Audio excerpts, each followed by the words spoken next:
Idol, ano ang mas magandang pagkain para mas mag-build ng muscle?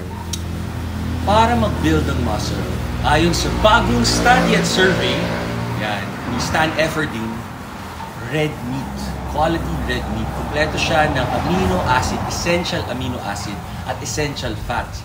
Ano ibig sabihin ng essential amino acid, essential amino acid, essential fats? Hindi yan nagagawa ng katawan natin. Lahat ng macronutrients kayang gawin ng katawan natin as long as kumain tayo.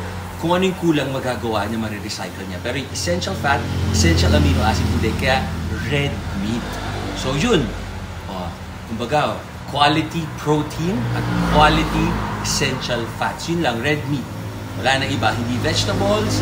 Pero of course, mahalaga lahat. Pero yung pinakamahalaga, superfood, ay red meat. Yun yung bagong survey nila. Tama kayo, mali ako, I'm not your doctor. Do what works for you. Happy, healthy, guys.